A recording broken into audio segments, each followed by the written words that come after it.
Welcome to VoiceOver Project Expert Talks series on survivor engagement. In this six-episode series, we explore the transformative potential of survivor engagement in anti-trafficking work, providing inspiration for advancing meaningful survivor participation. These brief discussions between project partners and experts aim to address a range of key challenges including, for example, the survivor-led advocacy, ethical storytelling, trauma-informed practices, and the role of lived experience in research and policymaking. Through this conversation, we aim to build a deeper understanding of how survivor engagement can drive systematic change and empower individuals and communities alike. In this episode, we welcome Michela Semprevon, Associate Professor of Sociology at the University of Parma, Italy. She will share insights on how scientific action research can support anti-trafficking organizations and practitioners. Our discussion will also explore ethical and responsible approaches to involving individuals with lived experience of trafficking in action research. I'm Giovanna Marconi, chairholder of the Simonesco Chair on the Social and Spatial Inclusion of International Migrants, based at the University UAV of Venice.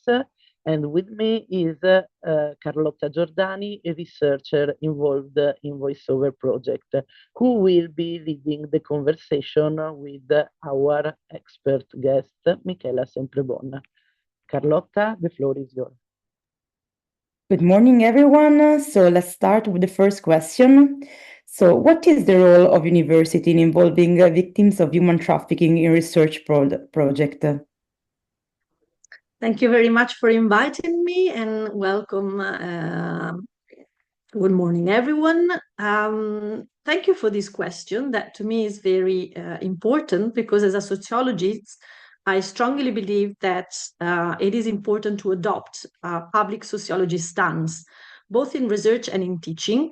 And what I mean by this, by referring to the work of Michael Burawoy, is that it's important to carry out a form of sociology that involves the engagement with issues that are of political concern, but also of issues that involve the people concerned. It is therefore crucial, I think, for universities to reach out to publics outside the academic world, creating alliances on the one side with non-academic actors also who work with concerned individuals, but also on the other side with concerned individuals themselves. And that to me means including first and foremost racially minoritized and marginalized people, such as, for example, migrant women that are victims of trafficking for the scope of sexual exploitation or other forms of exploitation. Why is it important to create such alliances? Because I think this promotes practices of knowledge co-production. That is to say, research projects that involve research participants in the entire research project. So not only in the collection of data, but since the very beginning of the definition of the research design until the phase of dissemination, with the aim of giving something back to the individual that participate in the research and not of extracting their knowledge. In the book Social Protection Programs, edited by Routledge, that I published last year, and I'll leave the link at the end of this presentation, I explain how this approach was used, for example, in the project EU Insight, that aimed to investigate social protection programs aimed at people that were victims of trafficking. In this research project, we basically co-designed in full collaboration with the research team at the Simonesco Chair of the University of Venice in Italy and the Equality Cooperative, the actual project that consisted in action research and capacity building activities. And the important aspect was that the whole project was punctuated by intervals of self-reflections with the workers of the cooperative to revise the project objective and also to tune in with the research participants. So asking them, not only social workers and professionals, but also people admitted to the program, what their point of view was, what their experience was. So I think that as academic scholars, we should engage towards knowledge production in the measure that this is also a form of what can be called as emancipatory practice, as Eric Colin Wright would say, which means a practice that generates knowledge that is relevant to a collective project that challenges human oppression and power asymmetries, that it involves directly the people oppressed by social processes and the people that can best help redirect the actual research questions that are relevant to them and the wider society. Research as an emancipatory practice does recognize the value of all types of knowledge. So that means putting to value not only academic knowledge, but also professional knowledge and the direct knowledge that people experience in their own life. By recognizing the importance of all these type of knowledges, I think that researchers can also promote self-reflection among scholars themselves on how and by whom knowledge is produced and how power inequalities can be reproduced through the work of research or else and better avoided. Thank you very much. And so I will ask you a second question, always related, of course, to the topic of this session. So what are the ethical issues to consider in order to involve a victim of trafficking in research? Yes, thank you for the second question that is equally very important to me, because any researcher has to deal with ethical issues, is part of our profession.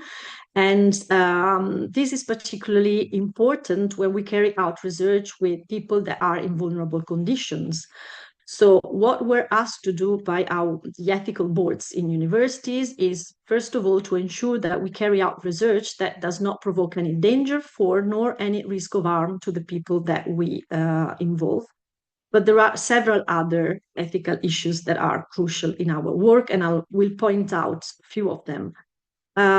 First, it is important to adopt the colonial perspective that recognizes the structural power dynamics in which we are embedded as researchers ourselves, which means, for example, recognizing that we are in a privileged position when we interact with research participants. So to give you an example, when we're interviewing migrants, we should remember that the very reason why we can often interview them is because they're forced to stay, for example, in a reception center or in a given location because of their limited mobility. And we can interview them because we are in a position of high mobility instead, in which they may feel they are forced to provide consent for an interview in a way to please and show gratitude to us and staff members. Of course, when we talk about ethical issues, there's also an important consideration that should be given to granting anonymity and to ensure that people provide their informed consent. So they're aware of what the interview or the research will actually consist of, and make sure that we don't give consent for granted once for all. So it should be renegotiated through all the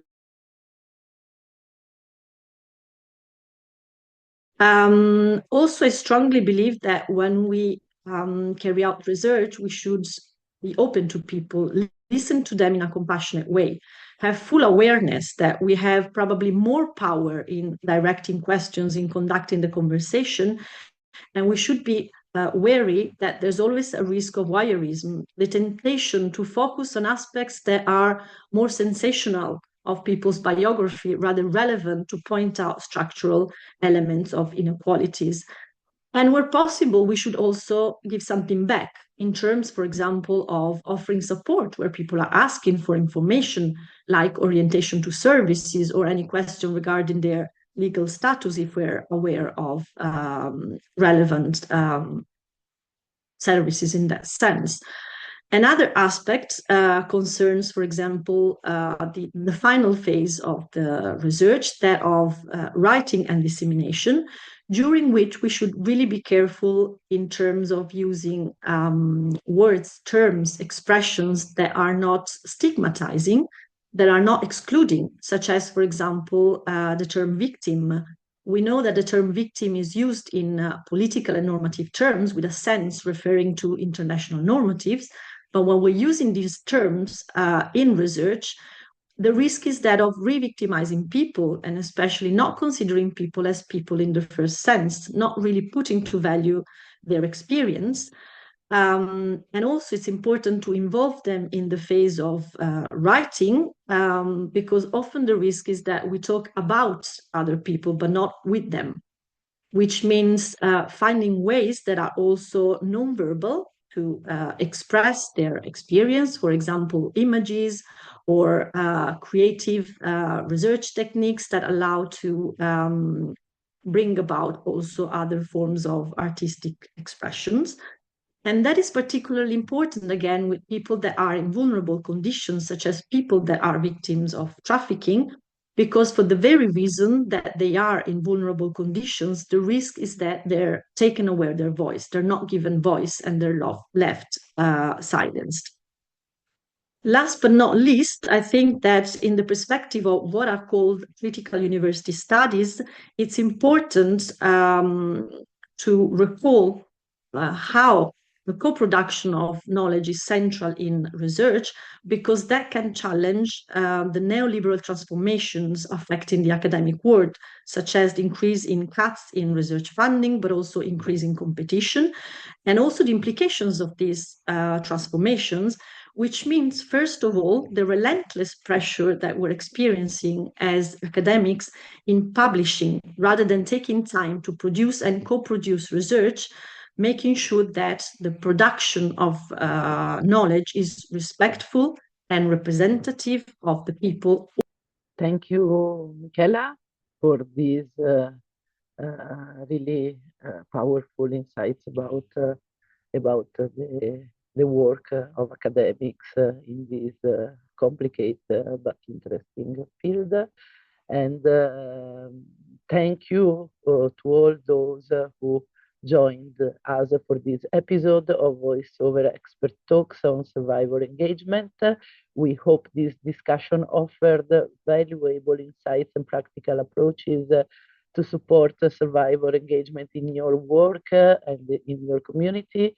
If you found it helpful, we encourage you to explore our other episodes, which delve into empowering the survivor leaders and promoting ethical, trauma-informed, and impactful practices.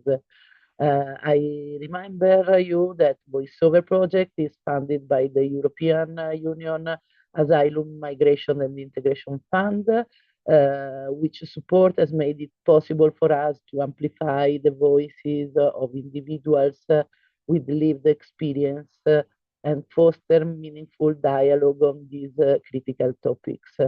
Thank you, and stay tuned for more.